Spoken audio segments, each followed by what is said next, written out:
Você está viajando por outra dimensão, um lugar não apenas da visão e do som, mas também da mente.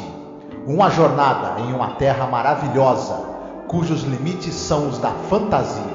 Sua próxima parada, além da imaginação.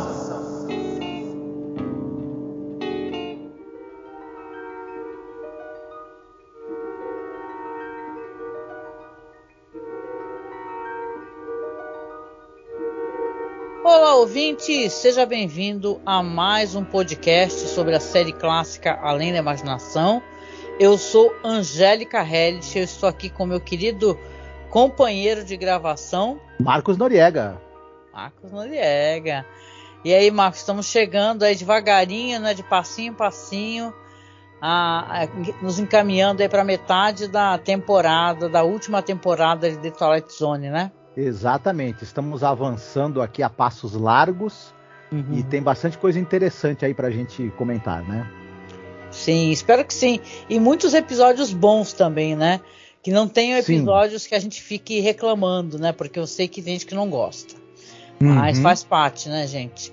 Mas hoje a gente tem um episódio que tem um ator muito relevante aí da série, responsável, por sinal, por transmitir, né, um dos doces momentos de Além da Imaginação, que é o Edwin, né? Isso. Tá, então beleza. Então vamos fazer assim, a gente vai falar já o nome do episódio, demais detalhes, assim que tocar a vinheta, tá? Que é a nossa vinheta de apoio.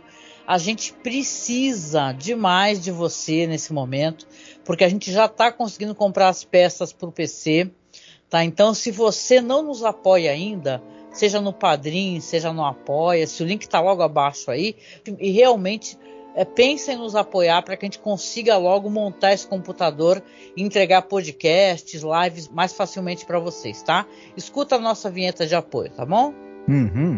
Olá, eu sou a Angélica. E eu sou o Marcos. E hoje nós viemos aqui com um pedido muito importante para você que nos acompanha nesses quase 14 anos de podcast. Nos últimos tempos, o apoio que vocês têm dado pra gente tem sido muito importante, tem nos ajudado muito, e a gente pensou numa meta para poder modernizar a aparelhagem que a gente tem, para poder começar a fazer lives. Volta e meia fizemos algumas lives, principalmente agora durante House of the Dragon, né? E quem nos acompanha sabe que nosso equipamento ele é muito rudimentar, e dessa vez a gente quer tentar chegar numa meta aqui para poder pegar um bom notebook para que eu possa fazer as lives com o Marcos, fazer lives semanais, a gente gerar mais conteúdo, fazer mais coisas ao vivo, ter mais interação com os nossos ouvintes e espectadores. E óbvio, né, para você ter um notebook melhor, não é o computador positivo que eu tenho aqui na minha casa, é uma coisa mais cara, né? E detalhe, nem é um notebook de ponta, assim, o melhor notebook gamer, nada disso. É apenas um notebook onde eu possa fazer as lives, eu possa mostrar os vídeos, não travar, né, durante as lives. O ideal é que a gente tenha o dinheiro no local que não cobra a taxa, porque aí você estará ajudando a gente, né?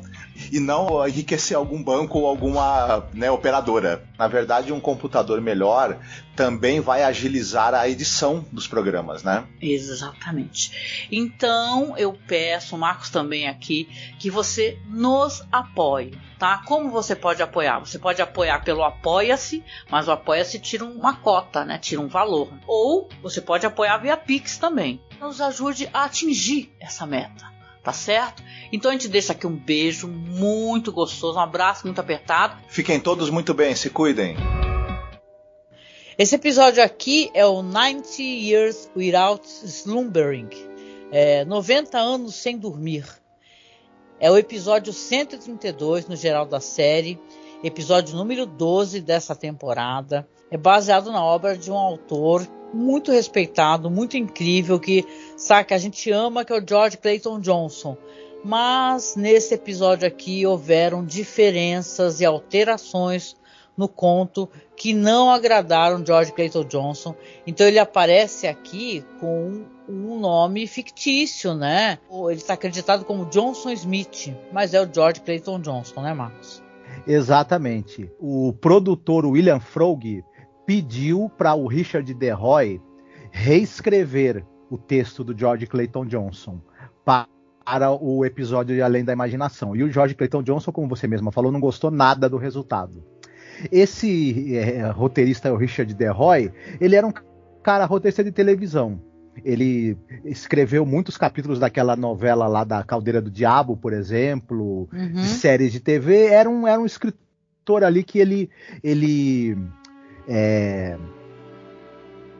co-escrevia bastante também. Aí o William Froug deu na mão dele e, né, e assim, o George Clayton Johnson é esse cara que é esse monstro, né? É o autor, ele já citou aqui, ele é o roteirista do Fuga do Século 23, 11 Homens e um Segredo, 7 episódios de Além da Imaginação, baita escritor. E aí o cara, né, tem o roteiro dele refeito por um cara que era um escritor de TV comum, assim, o Richard DeRoy não era, enfim. A gente vai falar o que foi mudado aqui, mas assim, vocês vão entender por que ele não gostou. Aí vocês vão concordar, né? Porque o George Clayton Johnson aqui, ele fez um roteiro audacioso, sabe? Uma premissa interessante, né? E já o roteiro do episódio, não querendo entregar, ele não tem nada de muito audacioso, infelizmente, né? Verdade. O episódio é dirigido pelo Roger Kay. Esse cara, ele dirigiu apenas um episódio de Além da Imaginação. E ele é um cara que ele começa nos anos 50 com uma série chamada Família Aldrich, que era uma comédia sobre uma família de classe média que vivia na rua Elm Street, mas não tinha Fred Krueger na série. Só para o pessoal saber, tá? E ele também dirigiu episódios de séries como Perry Mason, Os Intocáveis. E em 62 ele dirige um filme que é A Mansão do Dr. Caligari, que é um filme que é um filme de suspense aí bacana dos anos 60, mas enfim, ele não é um diretor assim de muito famoso, né? E aí no elenco chegamos no Ed Wynn. O Ed Wynn era um cara importante, um comediante, ator de bastante sucesso nos anos 50, 60. O pessoal vai lembrar que assistiu, por exemplo, Alice no País das Maravilhas no original. Ele é o cara que faz a voz do Chapeleiro Maluco. A voz dele é incrível, né? Nossa.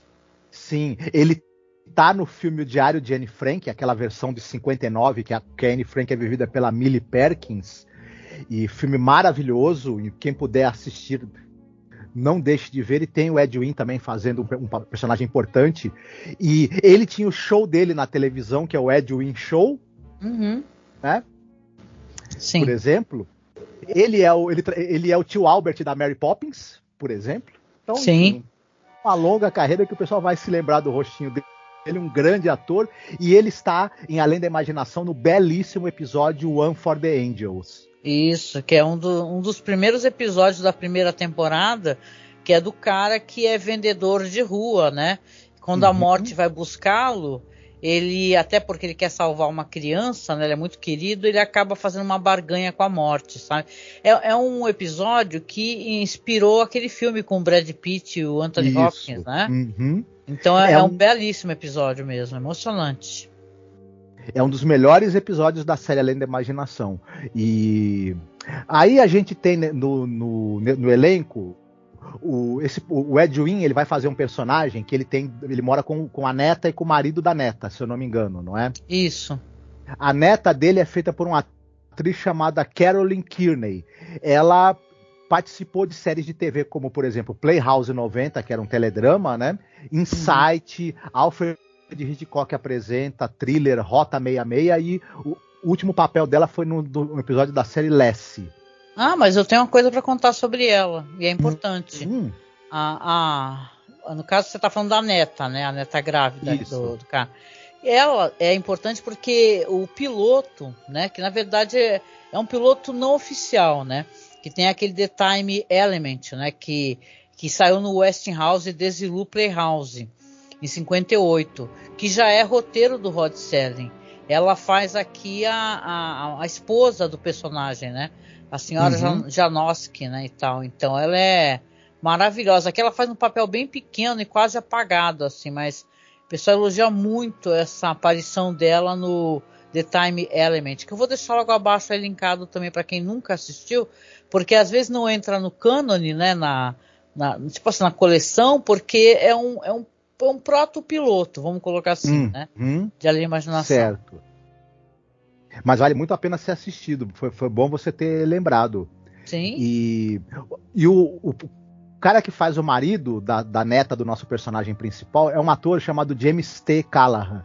Esse cara ele tem mais de 50 anos de atuação na TV. Eu vou citar rapidamente algumas participações dele, porque infelizmente não dá para falar de tudo, que é uma carreira muito longa e, né, em muitas dezenas e dezenas de séries de TV. Mas ele começa na série do Steve Canyon, aquele personagem de quadrinhos, e ele também participa da série do Denis o Pimentinha. Lembra da série de TV do Denis o Pimentinha, que passava aí na TV nos primórdios? Uhum.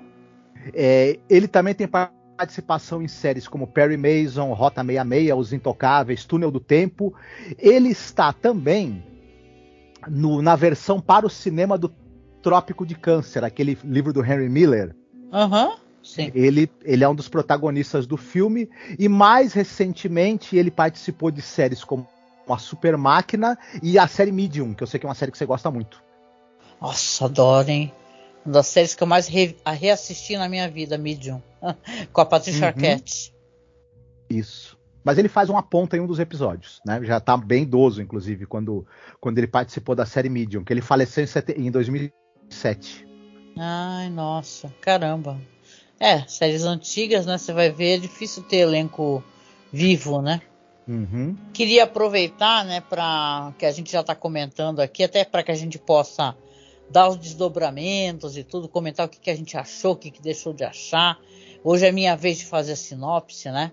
E eu vou fazê-la então, né? E depois a gente continua, tá certo? Certo. Vamos lá. O Sam Fortsman, interpretado pelo Ed Wynn, ele é um velhinho, muito idoso. Ele mora junto com a neta dele, que está grávida, e o marido dela. Ele fica o tempo todo trabalhando numa espécie de relógio de pêndulo, né? Que é um daqueles relógios antigos, barulhentos, né? E tipo assim, você vê que isso perturba, de certa maneira, a neta, claro, e também o marido, né? Aí eles reparam que ele tem uma certa obsessão, né? Obrigam o senhor idoso a falar com o psiquiatra, né? E tal. Aí ele conta a história do relógio. Ele fala que o pai dele comprou o relógio no dia que ele nasceu e que ele tem uma obsessão. Ele acha que se o relógio parar de funcionar, ele pode morrer, né? E ele acha que, na verdade, o psiquiatra fazendo a leitura dele, que é uma obsessão dele, né, por esse relógio, e ele aconselha, inclusive, a vendê-lo, né? A partir daí a gente vai ter, então, as medidas, né? Uma história muito simples, não tem muito o que falar, mas as medidas que a família vai tomar referente a essa obsessão do Sam com o relógio, né? As coisas que eles vão fazer e algumas decisões, né? Que vão ser feitas pelo próprio personagem mais pra frente, né? Vamos colocar assim, ele vai mudar o jeito de pensar sobre alguma coisa de maneira meio abrupta. Isso aqui é a história aqui, entendeu? Então a gente tem um conflito familiar onde o relógio, né? Esse relógio que ele acredita que se o relógio parar, ele morre, é a fonte desse conflito também. Sim. Pois é. Esse é mais um episódio que me deixou assim, como é que eu vou dizer? Ele tem como ponto alto, na minha opinião, né, a presença do Ed Wynn, eu acho que é sempre marcante, e ele consegue sempre transmitir uma certa doçura e uma simpatia para os personagens dele, que acabam tocando, né, a gente. Embora, para mim, esse roteiro, ele, como você mesma falou, ela é uma história bem simples, ela tem poucos desdobramentos e, ao mesmo tempo, ela tem algumas inconsistências, na minha opinião, e que me tiraram um pouco também da história, né? Eu acho que talvez essas inconsistências também tenham sido visíveis para você, e fica uma coisa, porque já começa, por exemplo, 90 anos sem dormir, né? O personagem, ele tem 70 anos, 75 anos no episódio. Esses 90 anos saíram da onde? Ele tem 76 anos. Ele diz que o relógio já existia e tal, que tem... É uma história assim, eu não li o conto do George Clayton Johnson, né? Mas dizem que o conto é muito melhor, né? O título, inclusive, vem de uma música, né? My Grandfather's Clock. Não conheço essa música, mas diz que ele fica o tempo todo sofejando essa música, né? O Ed Wynn é como você falou, ele é uma criatura muito doce, né? Ele passava uma doçura, uma verdade, uma coisa... Tipo assim, nem o Ed Wynn, que é um ator tão sensacional, né? Ele consegue salvar esse episódio, porque eu acho que esse episódio ele é muito morno. E ele tem um problema de mudança de ideia do nada do personagem e tal. Um conflito enorme, né? Tem um momento aqui, por exemplo, que aí conseguem convencê-lo e tal, e vão chamar a vizinha, né? Ele quer vender o relógio, convencem ele a vender o relógio, só que ele quer poder ir lá na casa da vizinha se ele vender o relógio lá para dar corda, né? Porque esses relógios aí, gente, são relógios antigos que você tem que dar corda, ou seja, tu vira, né? Imagina você vira refém do relógio, né? Uhum. Uma coisa que você tem que dar corda, Isso. senão para de funcionar. E ele acha que o relógio parar e morre. Você tem que olhar num outro relógio para saber se é hora de dar corda naquele relógio, né? É bizarro, não? Então, tudo bem, a gente entende, é uma outra época, né, e tal, é um relógio muito bonito, né, apesar que eu acho que eu não teria um relógio desse na minha casa, imagina à noite ele fazendo barulhão, né, com aqueles, né, que eles fazem no meio da noite. Mas o negócio é que isso incomoda muito, né, e tem um momento, e eu até consigo, veja bem, eu consigo, para não ser raso, não fazer uma leitura rasa desse episódio, que para mim esse episódio, o relógio, o inconveniente que o relógio é o inconveniente que o velho é, entendeu? Para eles. Eles são um casal jovem, ela tá grávida, né? Eu nunca esqueço um filme que a gente assistiu, né? No filme não, na verdade uma animação do Satoshi Kon, lembra? Que a menina vai cuidar do velhinho, aquela animação que o velhinho fica todo mecânico, vai incorporando peças mecânicas. Esqueci agora de cabeça, não tô lembrando, mas é maravilhoso. E ela sente muita culpa porque ela foi, mandaram pro asilo a avó, e a avó morreu no asilo, ela ocupou o quarto onde era da avó. Aqui eu acho que se tem um subtexto nesse episódio, é com certeza o transtorno que esse velho causa para eles, né? Porque o cara é super impaciente, o marido, né? Não fala muito nessa questão. Ela é super gentil, super meiga, mas ela também, ela é persistente, ela fica cobrando ele e tal, depois ele vai descer o relógio, por exemplo, aí fica na frente de uma obra de arte deles lá, na escada. Então, eles tomam várias medidas assim, que estão, na verdade, mostrando que é um transtorno aquele relógio. Sim. Mas não é só o relógio que é o transtorno, não é o velho. É o avô que mora junto, entendeu? Tem uma leitura dentro dessa questão aí, tu não acha? Eu acho que sim, porém é aí que começa meus problemas com esse episódio começam um pouco, que ele tem medo, né, que o relógio pare e ele morra, e ao mesmo tempo o relógio é um trambolho ali que atrapalha na casa, e a gente faz essa metáfora, né, de que o incômodo é justamente de ter esse idoso, né, ocupando espaço no casal, na vida de um casal jovem. Por mais que essa metáfora seja até interessante, eu acho difícil ela assim, se sustentar ao longo da história. Ela fica uma coisa meio forçada, porque na verdade eles querem que ele se livre do relógio, mas querem continuar com ele, né?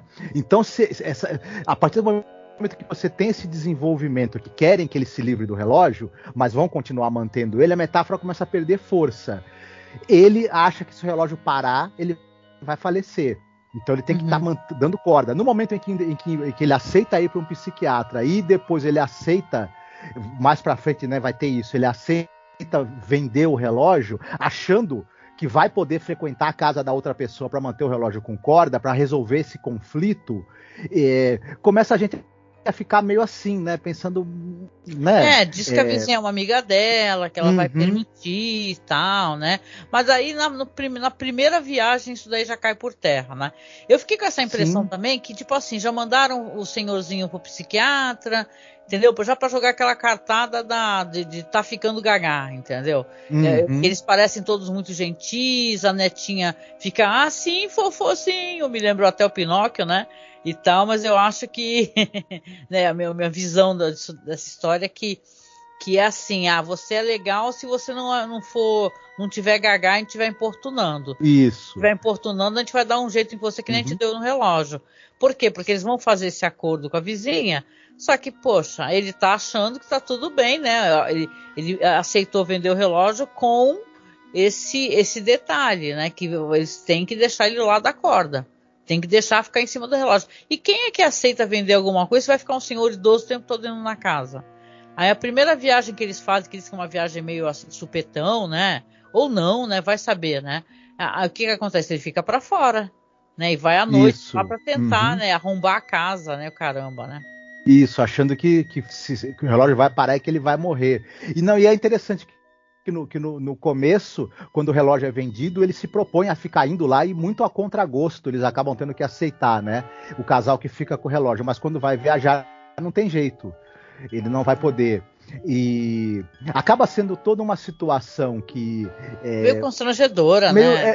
Ela é uma situação mais constrangedora do que necessariamente algo que a gente fica achando que é um elemento fantástico, interessante ali.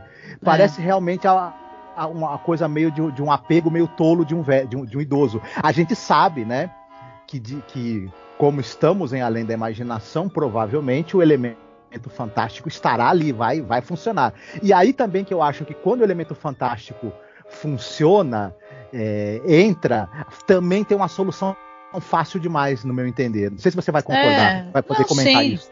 Sim, claro, não, porque quando ele não consegue, a polícia vai lá, né? Ele pensa em arrombar a janela, quebrar tudo, né? E tal, a polícia vai lá, né? Imagina só, a polícia chega entregando o senhorzinho na casa dele, lá falando, ele estava ali tentando entrar na casa da vizinha, né? E tal. Aí já devem ficar pensando, amanhã esse velho tá no asilo, né? E assim, aí ele vai dormir, claro, se ele não pôde dar corda no relógio, você vai ter uma visão dele, sabe? É até uma visão legal, entendeu? Ele saindo do próprio corpo, sabe? Como se a alma dele estivesse saindo com ele. Ele vai começar a debater com a alma dele. Ele vai começar a conversar sobre isso, sobre, sabe, essas questões aí de vida e morte, da ligação que ele tem com o relógio e tal. E vai fazer ali um debate ali até que ele vai mudar de ideia. Que é basicamente isso que acontece no episódio. Isso é muito estranho, a gente pode contar agora, porque ele muda de ideia. Ele acha simplesmente, entendeu, que tem toda essa situação constrangedora, que escalona, que podia escalonar para uma outra coisa, que eu tenho certeza não. Eu li sobre isso. O George Clayton Johnson coloca no conto dele que quando o relógio para, o velho morre. Sim. Entendeu? Agora aqui no episódio, porque tem que ser fofinho, porque tem que ser não sei o quê, não sei por que isso, é estranho, né?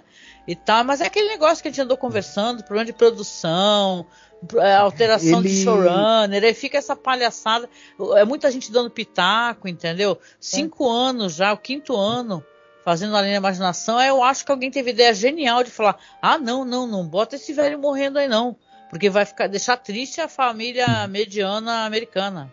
Mas seria na verdade seria o que traria um drama realmente para a história, faria esse elemento fantástico fazer muito sentido e seria muito mais interessante. Agora ele chega e negocia com a própria alma dele, você não vai deixar por favor, dá para você continuar no meu corpo, porque eu quero viver mais um pouco, apesar quero aproveitar meu netinho, né? Meu bisnetinho. Até essa cena, ela é meio confusa, porque parece que a alma dele, ela vai pro umbral, mas resolve deixar uma parte dela no corpo dele para ele poder continuar vivendo. É um negócio que é um acordo também que não faz sentido nenhum. A gente tenta entender o que ele negociou exatamente com a própria alma dele, e é meio até difícil de entender como é que eles chegaram nesse acordo. É uma solução muito... realmente conveniente demais e tira tem todo um drama até, porque tem um momento até que a gente pensa que ele vai morrer, né? Que ele rola pela escada e tal, ele começa, tipo, o coração dele, as batidas reduzirem e tal, isso tudo antes, né, dessa negociação, e ele fala, nossa, caraca, morreu, mas até isso é uma coisa falsa, é uma enganação, né, pra gente que é espectador, né? E, cara, é como se tu pegasse um drama que ele não está sendo bem desenvolvido e que não consegue ser contido todo pela atuação do Ed Wynn, que ele é incrível mesmo, realmente. Ele passa uma doçura e um amor muito forte, né? E você tem ali um final muito capenga, né? Porque aí ele vai falar para ela no dia seguinte, vai falar assim, ai, minha netinha, é Marnie, né, o nome dela. Minha netinha, eu resolvi que tá tudo bem, eu não tô mais obcecado pelo relógio, não. Eu quero aqui ficar, crescer, levar meu bisnetinho na escola e bababá. Saca, é assim que termina o episódio. É um episódio fofinho, totalmente whatever, assim. De Twilight Zone e pior. Concordo com o George Clayton Johnson, tenho certeza que os elementos que ele colocou no conto devem ter sido bem mais interessantes, né? E foram alterados aqui, e você sabe, né? Que depois até as pessoas vão se estranhando, né? Depois elas vão até se afastando. Eu acho que isso aí causa até o afastamento de certa maneira, né? Infelizmente mesmo. O nome do conto do George Clayton Johnson é o Tick of Time. Para quem quiser procurar em inglês, talvez tenha um PDF por aí, né?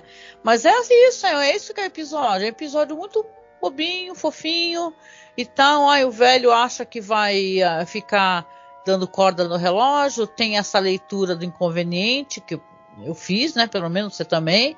Que ele é inconveniente porque ele é velho, né? E tal. Então eu acho interessante você analisar por essa perspectiva, né? E muita honra assim por ter o Ed Wynn, que é um grande ator. Ele é um grande ator assim. Se tem algo que vale a pena no episódio é por ele, principalmente não tirando a importância dos outros atores em cena, mas ele é um grande ator. Ele trabalhou no Requiem para um Peso Pesado. Sabe? Sim. Então ele é incrível. Ele tem, eu acho, sério mesmo, ele é emocionante o Ed Wynn.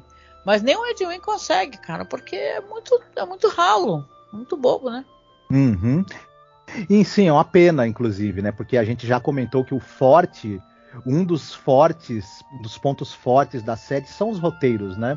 Mas infelizmente aí nessa reta final, alguns episódios acabam sendo prejudicados justamente por esse fundamento, né? O roteiro, que não é aquilo tudo, né? Seja porque o Serling ele não estava na melhor forma dele, ou seja porque os produtores acabaram por algum metendo motivo, a mão, né? Isso, acabaram ou não escolhendo os melhores roteiros que eles tinham à disposição, ou sugerindo mudanças que acabaram não sendo boas, né?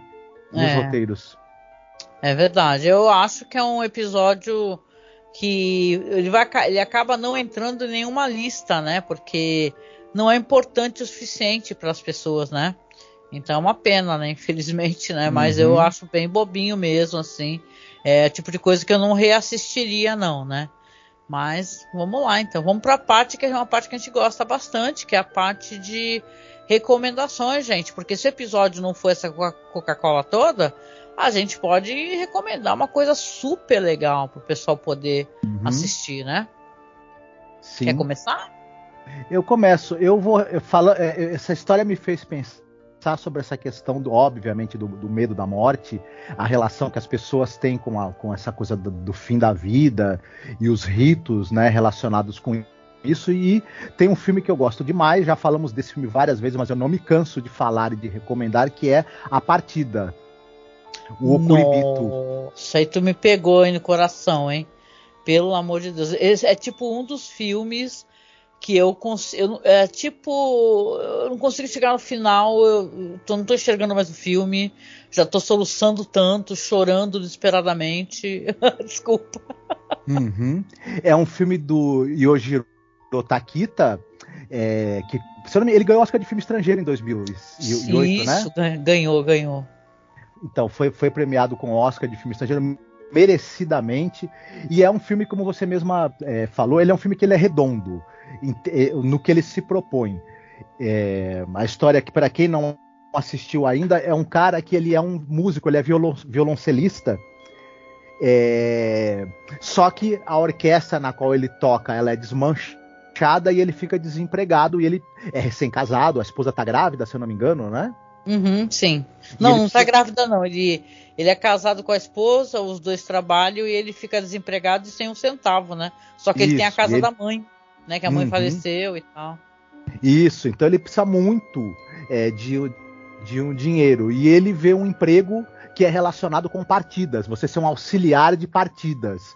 E ele pensa que é alguma coisa de bagagem, né? Isso, de aeroporto. Né? E paga bem, né? Ele fala, eu tô nessa. Chegando lá, ele descobre que, na verdade, você vai trabalhar ajudando a preparar os corpos das pessoas recém-falecidas para os velórios e enterros. E essa é uma profissão que no Japão ela sofre um grande preconceito, é um grande tabu você tabu mexer em corpos mortas, de pessoas. Mas ao mesmo tempo, para as famílias também, na tradição deles, a possibilidade de você velar ali o corpo do seu parente falecido, ele estando higienizado, ele estando tratado para que possa estar apresentável, também traz um alento, também traz uma possibilidade de uma despedida. E esse filme ele acaba sendo uma grande reflexão sobre isso, sobre esse momento do final da vida e da relação que a gente tem com parentes que a gente perdeu. E tem uma parte muito emocionante também do filme em que esse rapaz, que primeiro ele tem muita resistência a se entregar a esse trabalho, mas depois ele vai aprender muito, vai crescer muito como ser humano e também vai ter que utilizar isso com um parente em um determinado momento do filme. É um filme assim belíssimo mesmo. Nossa, sem palavras. Se eu precisasse recomendar um filme assim para uma pessoa assistir sabe, que nem na Máquina do Tempo, né, que ele voltou e pegou 3 livros, né? Se eu tivesse que falar assim, se um filme fosse um livro que ele voltasse para pegar na Máquina do Tempo, para ir para outra época, seria esse filme aqui. Eu já assisti ele muitas vezes, eu me emociono muito profundamente. Ele é de uma beleza estética muito forte, ele é de uma poesia muito intensa, e a questão da morte é uma questão tabu, não é mentira, né? Você tem ali os japoneses, eles não gostam realmente de mexer com os corpos mortos, sem relação com talvez as bombas, né, etc, né? Toda coisa de, você vê, né, a questão até de pele, eles têm, né, uma obsessão com peles sem manchas e tal. Isso tem tudo a ver com as bombas, tenham toda a certeza isso. Então é um tabu muito forte. E ele vai aprendendo, entendendo a força disso daí, porque é um ritual de limpeza na frente de toda a família. Mas não aparece o corpo da pessoa, da falecida. Entendeu? É um ritual muito delicado e cheio de gestual. E é um ritual que, inclusive, ele relaxa o rigor mortis. Falando assim, parece uma coisa meio tétrica, mas ele não tem nada de tétrico. Esse filme ele é de uma beleza estonteante assim mesmo, entendeu? E recomendo do fundo do coração. Tem no YouTube para assistir e nossa, ele é sem palavras, assim, é um dos filmes da minha vida. A Partida, né? Ou é Partidas, não lembro. É o Kuribito, o nome dele no original. Muito bom. Exatamente. E você, o que você tem para recomendar pra gente? Olha, eu vou fazer, de certa maneira, o que eu vou recomendar tem link com o que você recomendou, né? Eu gosto muito do Akira Kurosawa, gente. A gente já gravou, eu acho que um programa falando do lindíssimo filme do Akira Kurosawa, né? Que é aquele filme de amizade, né, Marcos? Lembra? Que o Douglas até cantou, tão bonito o filme, né? Um belíssimo filme. Mas eu vou falar aqui de um outro filme do Kurosawa, que é um filme que não vejo muitas pessoas falarem, mas ele é um filme que ele tem a ver com a ser idoso, com a lembrança, com a memória, que é o Rhapsódia em Agosto, né? Esse filme aí é um filme que ele vai falar sobre a memória. Por quê? Porque você vai ter ali uma história onde uns netos estão... tem uma coisa também de conflito geracional, né? E tal, né? Porque eles estão ali visitando uma avó, e essa avó é uma das sobreviventes da bomba de Hiroshima, Nagasaki e tal, né? Uma dessas localidades. E vai ter aquele confronto de gerações, eles descobrirem um pouco sobre a história dela, das fotos, né? E tal. E você vê que é muito legal. Aliás, esse filme é interessante que ele tem o Richard Gere, né? E tal, né? Ele tem o Richard Gere no filme.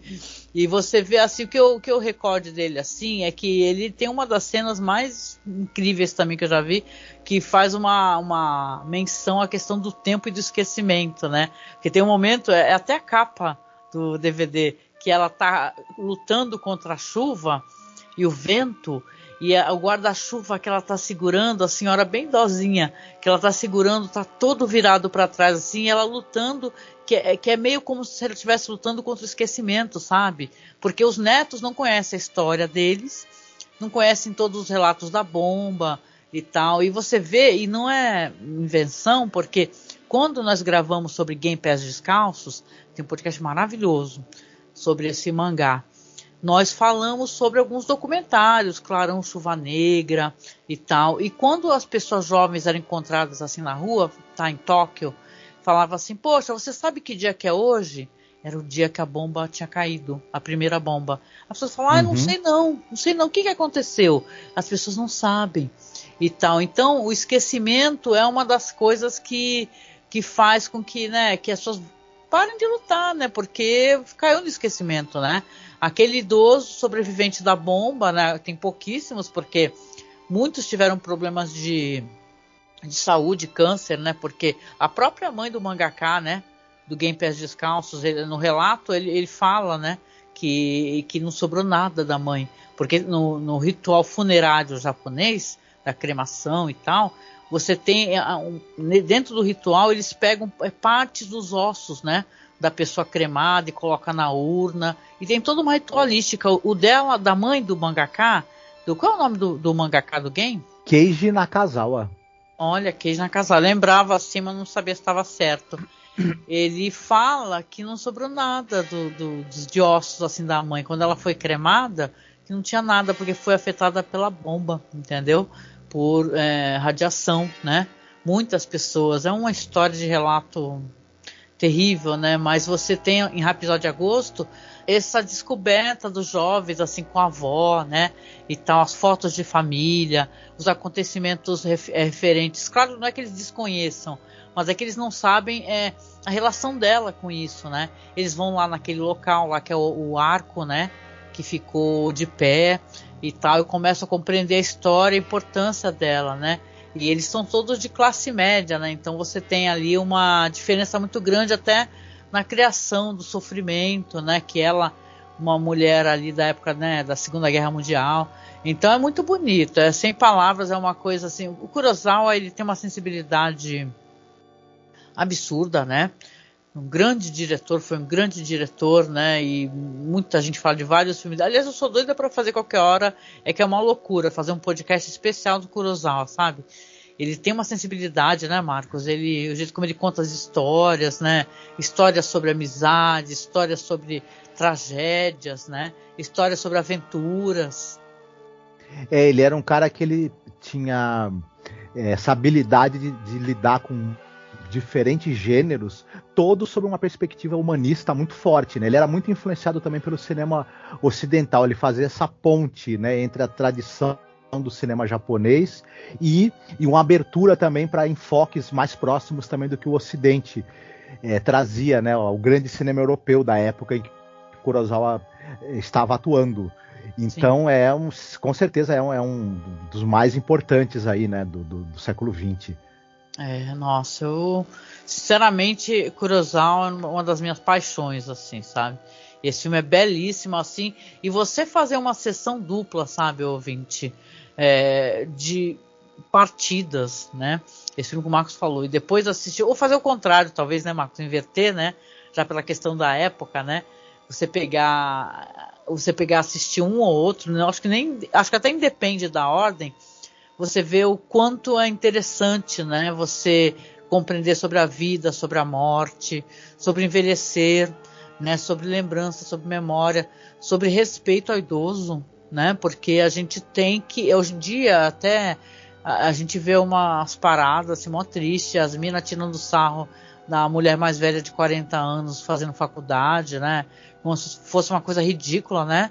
Ela está fazendo faculdade com 40 anos, gente. Olha só, tem 51, né? É o tipo de coisa que me desespera, assim, que eu falo, nossa, eu vou entrar na Twitch e vão rir da minha cara, né? Que eu sou ridícula, né? Então, essa espécie de pessoa que a gente mais velha tem pavor. Mas, né, a gente não pode se apavorar, né? Eu tava aqui no Twitter vendo um tweet da Nicole Puzzi que ela fez para essas meninas aí. E ela tava falando o seguinte: olha, eu tenho 65 anos de idade. lúcida, extremamente bem de saúde, extremamente ativa, e ela falou, e a minha filha, ela tem 40 anos de idade, ela é professora de taekwondo e de artes marciais, eu duvido alguma de vocês chegar aos 40 anos como a minha filha tá, ou como eu estou. Eu sei que é fácil a gente crucificar as pessoas, né, e diabolizar, né. Eu acho que é uma coisa de juventude, as pessoas fazem merda, né. Você já pensou a gente comparar o tipo de pessoas que a gente é hoje com quem éramos, sei lá, 30 anos atrás, 40 anos atrás? Sim. Então é assim, é um erro, né. As pessoas deveriam poder talvez ser perdoadas, né. Espero que elas, essa altura do campeonato, já tenham raciocinado que isso aí não é uma coisa que não se deve fazer, humilhar as pessoas por ser mais velha, por achar que a pessoa não pode ter direito à educação. A gente que é mulher, né, eu sei disso, tu passa a vida inteira trabalhando, criando filho e tal, e às vezes você não consegue fazer todos os cursos que você gostaria, às vezes não fazer nenhum, não fazer faculdade, não se especializar em ensino que você quer fazer por falta de grana, então é complicado, né? Então é fácil para quem tem tudo tirar sarro para quem não tem acesso, né? Então assim, que as coisas mudem, que elas que tenham seus corações tocados e que seja um aprendizado, né? Isso daí. Sem dúvida. There is a fifth dimension. Beyond that which is known to man.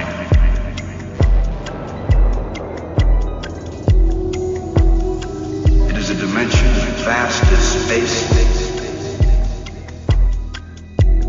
and as timeless as infinity.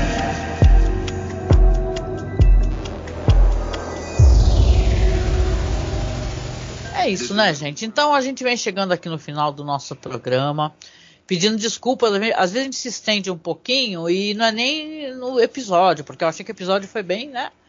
Não foi tão legal, mas às vezes a conversa depois fica melhor e tal. Eu acho que a gente recomendou coisas maravilhosas agora, fomos fundo nas recomendações, então vai ficar tudo linkado na publicação. E antes que vocês perguntem, qualquer coisa é só ir lá no site, gente.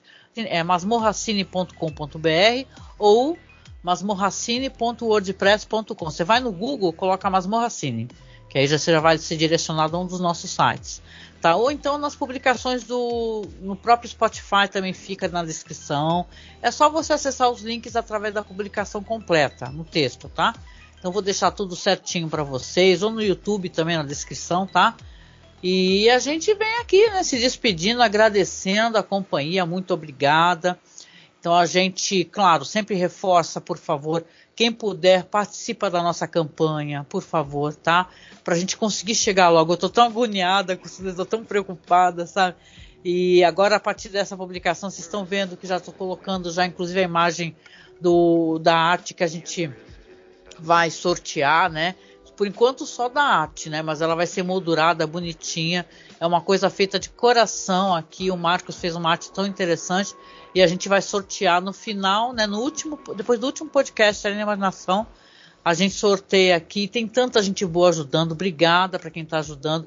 Se você não pode apoiar por enquanto, compartilha a publicação, tá? Mas se você puder, faz um Pix pra gente, por favor. A gente aceita, tá? O nosso Pix é apoiomasmorra@gmail.com. Vai para uma conta na Caixa Econômica Federal, onde a gente está juntando a grana para ir comprando as peças do nosso PC, para que eu possa continuar fazendo as coisas no computador, que está bem difícil fazer, tá bom? Fora isso, também tem apoio lá no Padrim ou no Apoia-se. Então é só vocês acessarem, vai ficar logo abaixo aí um link, que tem todos os links dentro dele, podcasts, etc., lista de peças, porque meu amigo Alan me ajudou a fazer a listagem, então fica tudo abaixo, tá bom? E claro, tem a questão da música, e dessa vez é você, né, Marcos? O que você escolheu para tocar no finalzinho, lá no MP3?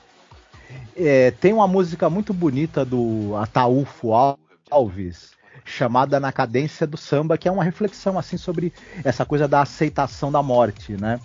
E eu gostaria de escutar essa música na voz, se possível, do Noite Ilustrada, que é um sambista e cantor que eu gosto muito. Nossa, meu...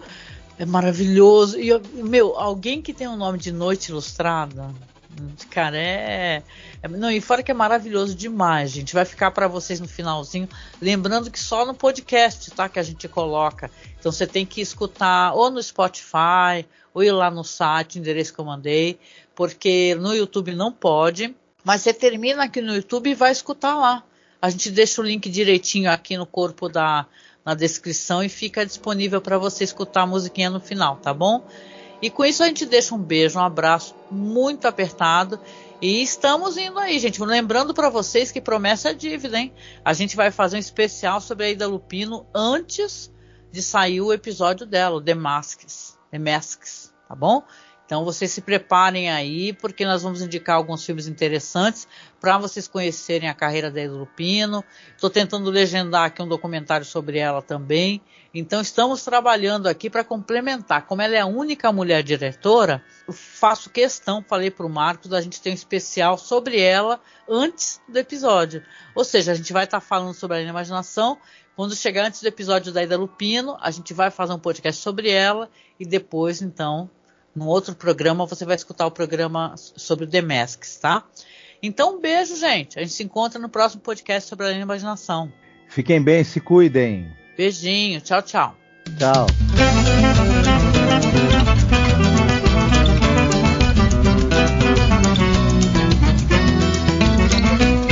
Sei que vou morrer, não sei o dia. Levarei saudade da Maria. Sei que vou morrer, não sei a hora. Levarei saudade da aurora, mas eu quero morrer numa batucada de bamba, na cadência bonita do samba. Eu quero morrer numa batucada de bamba, na cadência bonita do samba. O meu nome não se vai jogar na lama, diz o dito popular. Morre o homem, fica a fama, mas eu quero morrer numa batucada de bamba, na cadência bonita do samba. Eu quero morrer numa batucada de bamba, na cadência bonita do samba. Sei que vou morrer, não sei o dia. Levarei saudade da Maria. Sei que vou morrer, não sei a hora. Levarei saudade da aurora, mas eu quero morrer numa batucada de bamba, na cadência bonita do samba. Eu quero morrer numa batucada de bamba, na cadência bonita do samba. O meu nome não se vai jogar na lama, diz o dito popular. Morre o homem, fica a fama, mas eu quero morrer numa batucada de bamba, na cadência bonita do samba. Eu quero morrer numa batucada de bamba, na cadência bonita do samba, na cadência bonita do samba, na cadência bonita do samba, na cadência bonita do samba, na cadência bonita do samba.